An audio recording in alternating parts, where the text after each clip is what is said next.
Hi guys, my name is Blake Davis, and I would like to talk to you about some of the things that I've been seeing in the Bible. I would like to talk to you about why I can see what I can see and what it says in the Bible. And I would also like to talk to you about belief and wearing your face mask if you believe in God.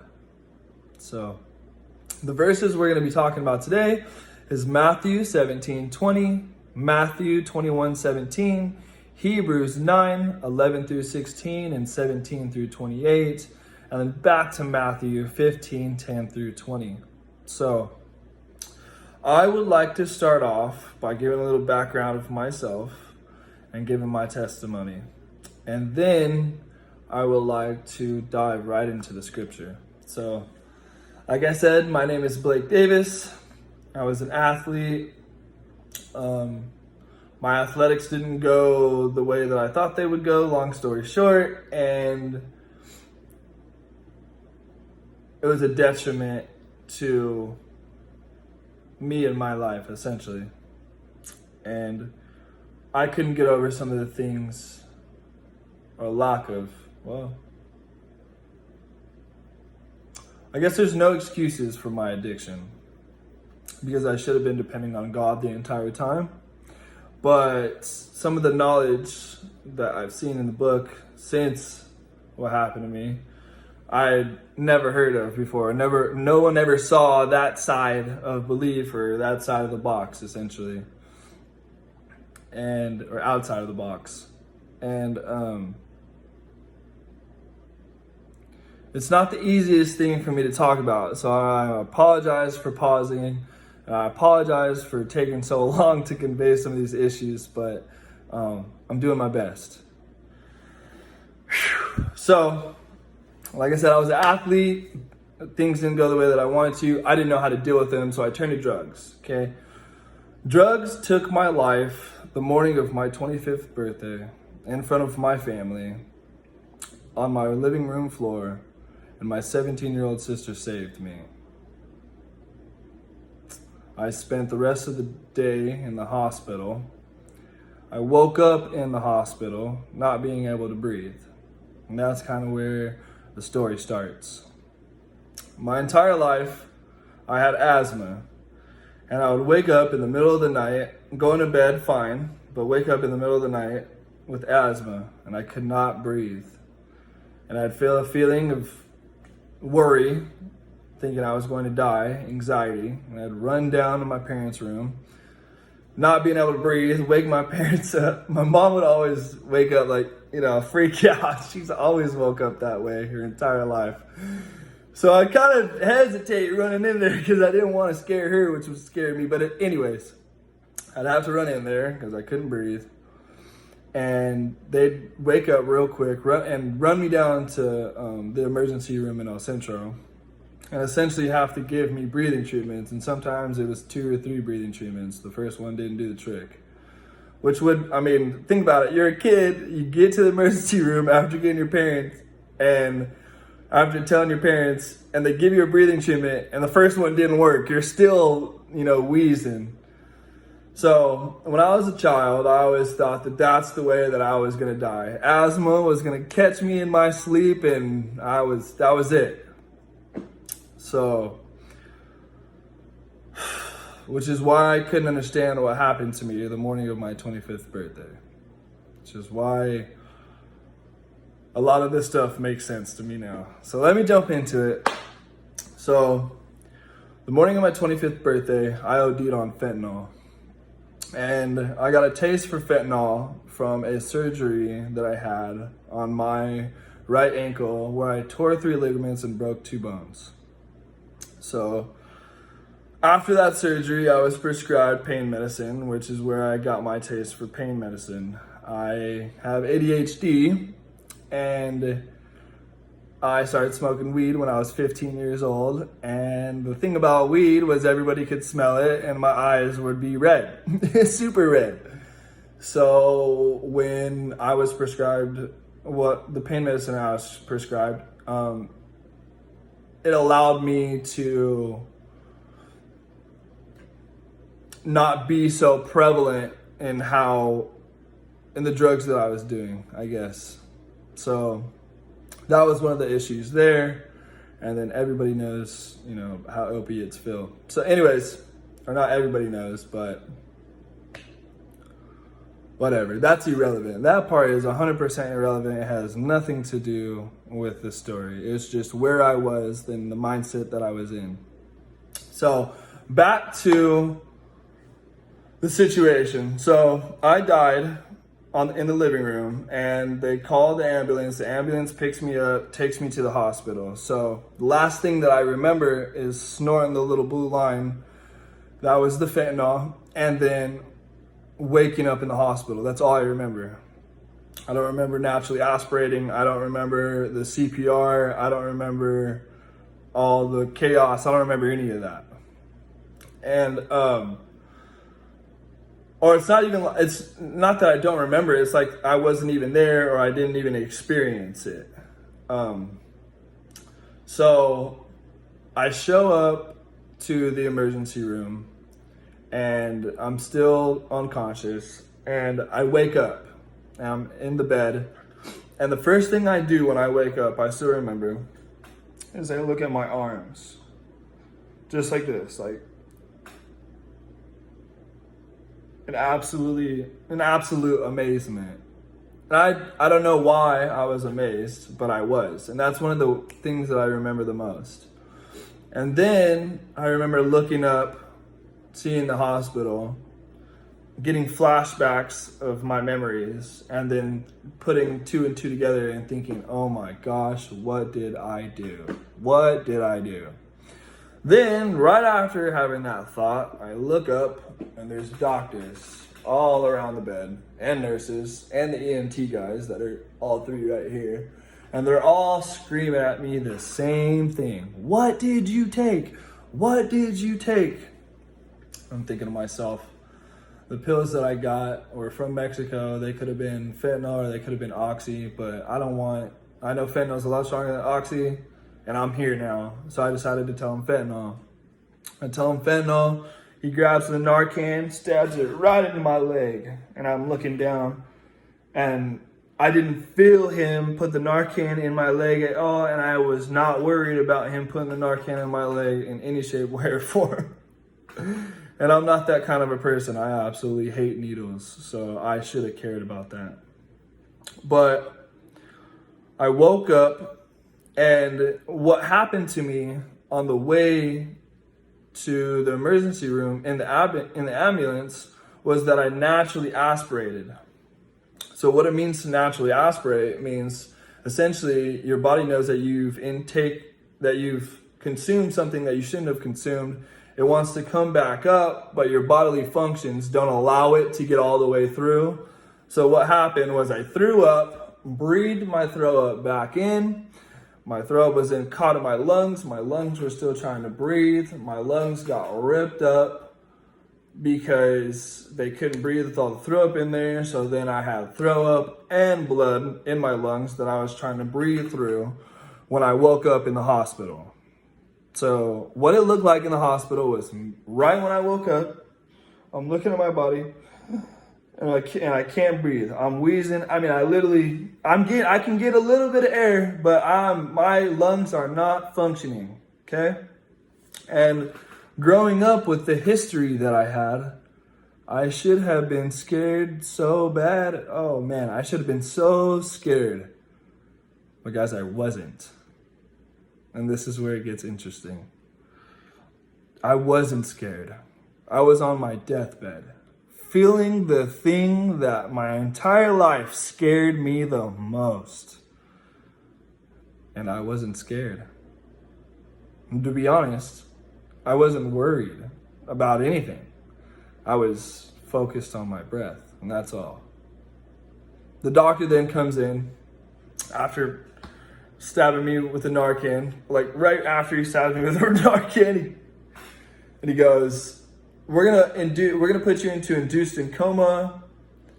I'm pretty sure he told me that my body wasn't handling some of the things correctly, and that's pretty much all that I was updated with. So boom, they put the medicine to induce me into a coma. And right then and there, my perception started to raise towards the roof. And when I say raise towards the roof, there was a bright light right above me. And it was a light from the hospital, not like one of those lights down the tunnel sort of light. It was one of the hospital lights. And I remember before my consciousness went into a coma, I felt like my nose was right there on the light. And the light was probably 10, 15 feet away from me. So then boom, I drop into a coma. And at that point, I fight for my life for the next 18 hours. I focus on nothing but my breath for the next 18 hours. El Centro Regional essentially told my parents that they didn't have the equipment to be able to save my life, that they needed to life flight me, and that they should take all of the family members to San Diego because they were projecting that I wasn't going to make it. So thank goodness that my mom is a teacher and had amazing insurance. I love her for that.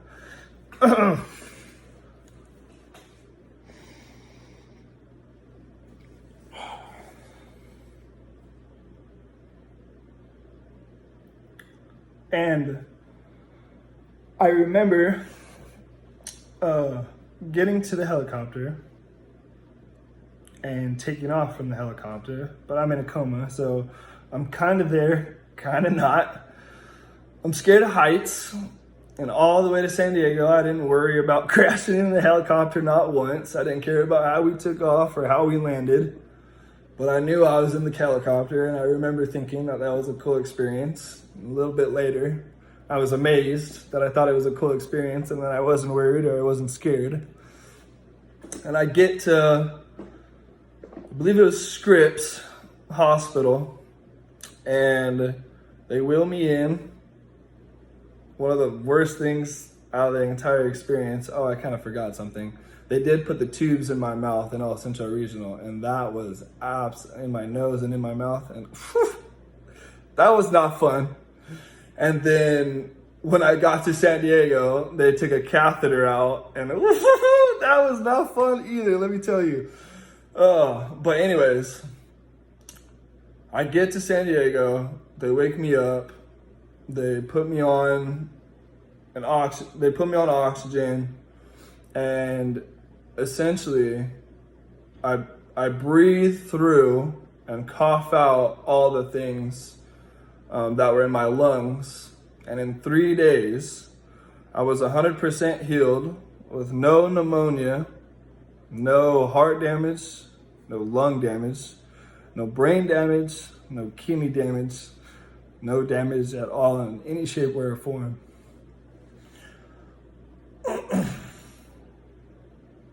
And for the next 2 weeks, I could not understand the emotions I felt while I was on my deathbed. It made no sense to me. And my parents wouldn't leave my side. Sorry, guys.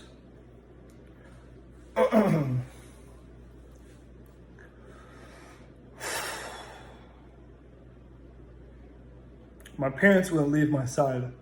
And they wouldn't leave my side for not only the 2 weeks, but probably for the next 2 months.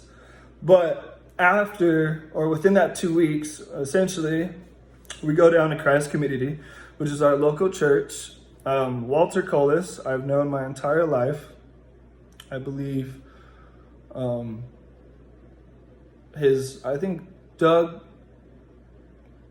Colas is Walter's brother, and essentially he's the one who taught me to swim. I got swimming lessons from me. So we've known the Colases our whole life, and Walter and Doug might not be brothers, but I know they're related. And that's kind of my dad's generation. And we went down to talk to Walter. Walter treated me like Walter is an amazing pastor and amazing person. So yeah, if you're ever going through anything, don't hesitate to go straight to Walter. God put him in that place for a reason, for sure. So I went down and talked to Walter, and Walter goes, well, we have this self-accountability class. It's happening the next 2 weeks. You should really go, Blake. And I wasn't excited about it because even though it's still happening to me, I'm not still stuck in my ways, but knew no other way. I didn't know anything else than what I was experiencing previous, or what I was stuck within previous. So I was still within my ways. And the self-accountability class was in LA, so I got to go up with some of the kids, or some of the people that were still, some of the individuals that were my age. I shouldn't say kids. Some of the people that were my age to go up to this class with, which I really enjoyed. And all the people that watched this, that went with me, thank you. Honestly, you guys were a family to me, and I appreciate that. I'm sorry I'm so emotional this morning. Trying to fight it. But essentially, this self-accountability class taught me about the Bible, taught me about sin, and taught me one important lesson that cemented me into believing into the Bible. And it was the fact that worrying was a sin. That little fact alone changed my life. I understood the second I heard that. I still remember. I was filled with goosebumps, and I was just in absolute amazement that there was an answer for what I experienced. And I believe that I was so close to God, and that He loves me so much, that He didn't allow me to experience worry when I was on my deathbed, feeling the absolute most scariest feeling I could have imagined growing up. So, with that being said, I kind of want to dive into some of these scriptures. Because essentially, I think these scriptures will help people understand some of the things that I've been posting on Facebook lately. And I hope this video helps more people understand what belief really is. And I hope this video brings more people to God, and that more people understand that God is the only real thing here that you should fear in any shape, way, or form. So, with that being said, I want to jump straight to Hebrews chapter 9, verse 11. And this is actually pretty important within my story. So, if I'm getting boring, don't leave just yet, please.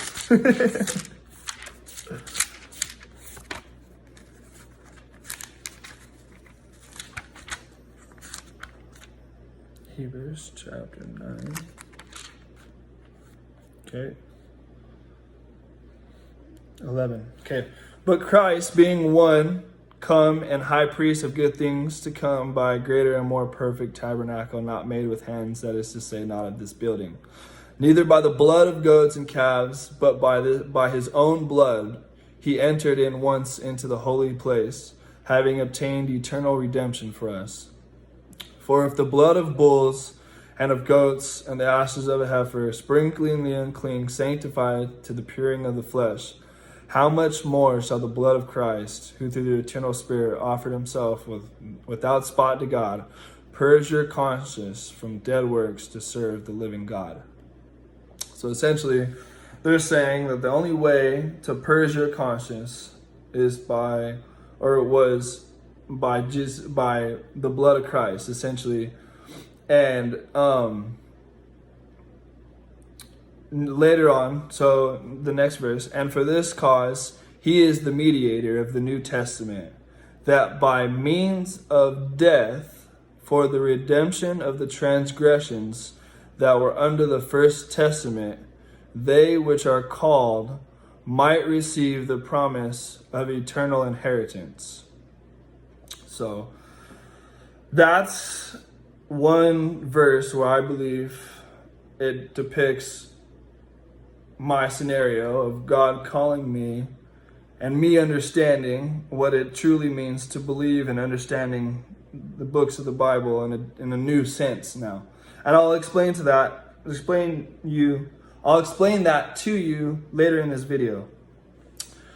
For where a testament is, and before I read this next one, there are a lot of times in the church where I've heard people give their testimony, but I've never heard them speak of their death within their testimony. And I think that might be a little misconstrued by the church, and I apologize. I don't mean to come at the church in any shape, way, or form, unless you guys aren't following God's traditions. But what I mean by this is, for where a testament is, I apologize if I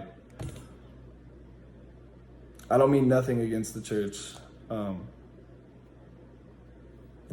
Hold on. Let me figure this out real quick. My issues is that some of the things that I've learned within the church now that I'm studying the Bible don't line up. And one of those things is that here later in these verses, it says that you essentially need to die to have a testimony within Christ. And I've heard plenty of testimonies within the church that don't include deaths. So let me help you understand. For where a testament is, there must also of necessity be the death of the testator. For a testament is of force after men are dead, otherwise it is of no strength at all, while the testator liveth. Whereupon neither the first testament was dedicated without blood. For when Moses had spoken every precept to all the people according to the law, he took the blood of calves and of goats with water and scarlet wool and hyssop and sprinkled both the book and all the people, saying, This is the blood of the testament which God hath enjoined unto you. Moreover, he sprinkled the blood, the tabernacle, and all the vessels of the ministry. And almost all the things are by law purged with the blood, and without shedding of blood is no remission. So essentially, that right there is saying that there's no testimony in the name of God without death. And there's no power in a testimony without death. And then 23 through 28, it was therefore necessary that the patterns of things in the heavens should be purified with these, but the heavenly things themselves with better sacrifices than these. For Christ is not entered into the holy place made with hands, which are the figures of the true, but into the heaven itself, now to appear in the presence of God for us. Nor yet that he should offer himself often, as the high priest entereth into the holy place every year with blood of others. For then must he often have suffered since the foundation of the world, but now once in the end of the world hath he appeared to put away sin by the sacrifice of himself. And as it is appointed unto men once to die, but after this the judgment, so Christ was once offered to bear the sins of many, and unto them look for him shall he appear the second time without sin into salvation. So there's a lot of depth right there, and essentially I want to skip past that until we talk about belief, because I think it's going to be kind of hard for people to understand what that truly means until we talk about belief.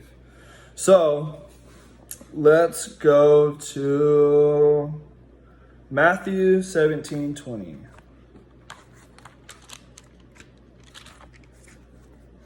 And Jesus said unto them, Because of your unbelief, for verily I say unto you, if ye have faith as a grain of a mustard seed, ye shall say unto this mountain, Remove hence to yonder place, and it shall remove, and nothing shall be impossible unto you. So essentially, Jesus is saying this, it's written in red, and he's telling you what it looks like to believe in God. He literally says, because of your unbelief, for verily I say unto you, because he wouldn't have to explain this to you if you believed, right? That's why he's saying, because of your unbelief, for verily I say unto you, if ye have faith as a grain, not a mustard seed is super small. This is a grain of a mustard seed. Ye shall say unto this mountain, remove hence to yonder place, and it shall move, and nothing shall be impossible unto you. So people are going to hear that and they're going to say, oh, it's just a metaphor for something, or oh, it's just figuratively speaking. Well, let me show you another verse. Matthew 21:17. Same book, almost the same reference. The barren fig tree. Now in the morning, as he returned into the city, he hungered, and when he saw a fig tree in the way, he came to it, and found nothing thereon, but leaves only, and said unto it, let no fruit grow on thee henceforward forever. And presently the fig tree withered away. And when the disciples saw it, they marveled, saying, how soon is the fig tree withered away? Jesus answered and said unto them, verily I say unto you, if ye have faith and doubt not, ye shall not only do this which is done to the fig tree, but also if ye shall say unto this mountain, be thou removed, and be thou cast into the sea, it shall be done. And all things whatsoever ye shall ask in prayer, believing ye shall receive. So, I don't think Jesus is talking figuratively. I don't think, 10% charging. I don't think Jesus is talking metaphorically or figuratively in any shape, way, or form. I think that he is very clear on what you can do with belief. Now, let me jump back to my personal testimony, okay? When I was on my deathbed, and I should have felt a feeling that I felt my entire life, God did something that I could have never imagined. And he lifted an emotion from me so that I couldn't worry out of love. And that's why I can see what belief truly means. Because he did something that I wouldn't even be able to fathom. And that's why I can see what he means and why it's not figurative. God can do anything, and God loves you. He can take the scariest emotion and the worst experience of your life from you because he loves you. So now I want to jump to Matthew 15, 10 through 20. After talking about belief, what defiles a man? And he called the multitude and said unto them, hear and understand. Not that which goeth into the mouth defileth a man, but that which cometh out of the mouth, this defileth a man. Then came his disciples and said unto him, knowest thou that the Pharisees were offended after they heard this saying? But he answered and said, every plant which my heavenly Father hath not planted shall be rooted up. Let them alone, they be blind. Leaders of the blind, and if the blind lead the blind, both shall fall into the ditch. Then answered Peter and said unto him, declare unto us this parable. And Jesus said, are ye also yet without understanding? Do not ye yet understand that whatsoever entereth in at the mouth goeth into the belly, and is cast out into the drought? But those things which proceed out of your mouth come forth from the heart, and they defile the man. For out of the heart proceed evil thoughts, murders, adulteries, fornications, thefts, false witness, blasphemies. These are the things which defile a man, but to eat with unwashed hands defileth not a man.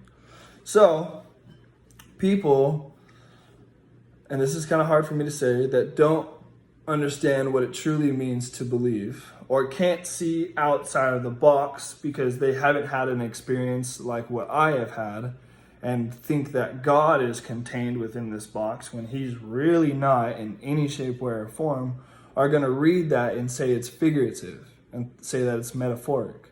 When essentially, Jesus said this, it's written in red. He brings up the functionality of your body by saying whatever goes into your mouth goes into your belly and out into the droughts. Do you not see that? And then he then tells you extremely clear, these are the things which defile a man, but to eat with unwashed hands defileth not a man. So, what are all the things a man can get on his hands? What are all the things that the medical field tells you to do? Do those line up with each other? Medical field tells you to wash your hands every time you eat something, every time you go anywhere, every time you have something on your hands. Okay?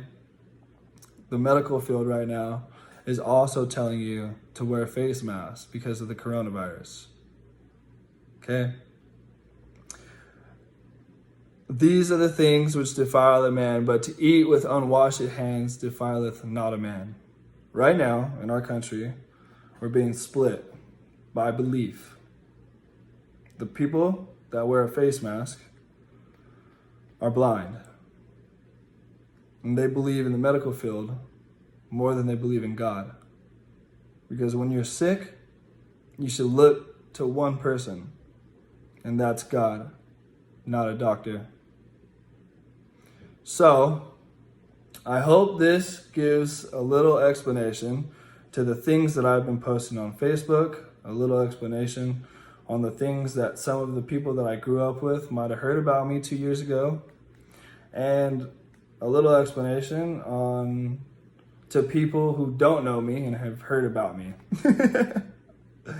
So I hope this helps people understand. I hope I was clear. I hope you guys take something from this. Any questions, absolutely anything, reach out. If you guys need anything, I'm here. My life has changed. I'm no longer on drugs. I've been sober for 2 years. I am happy. I'm building. I'm creating. I am in a whole new place because of the grace of God. So I love you guys, and I hope to hear from some of y'all soon. 2 things that I forgot to add, and I'm going to need to clip this and throw it right in the middle somewhere. But 1, I am absolutely grateful for God and God's grace and everything that he's taught me and done in my life the entire time. A problem that I think a lot of people have is they hear the knowledge that God is all-knowing, knows the beginning, knows the middle, and knows the end, and knows everything in between. And they think to themselves, why did God put me in this place? But in reality, God gave you your own free will, and your own decisions put you in that place. God loves you, and the way that I understand life and my future and my free will existing along with God's will is that God creates every moment right before I experience it. Just because he knows the outcome and knows where my heart is and knows who I am better than who I know myself as, doesn't mean that he's creating a future for me that's out of pain or out of anything other than love. A really important thing to understand is the power that your own decisions and your own will has, and that is your decision to align it with God's will. And you have to make that decision yourself. That is one of the most important things. Then, a lot of people know of Jesus' crucifixion, but don't specifically understand who crucified him or who put him up to be crucified. And that would be the Pharisees and the Sadducees. And those two groups are the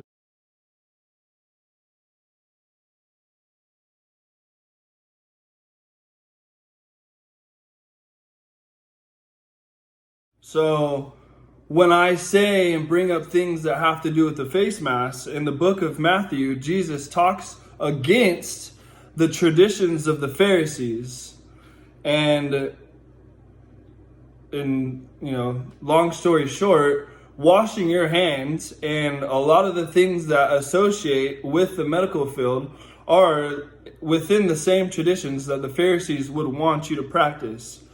So if you truly believe in God and you want to follow God's traditions, then read the Bible and try to truly understand it with belief and no doubt in your heart. And the second you start reading it and you say that can't be true, check yourself and say, is this my doubt speaking? Or is this, try to figure it out.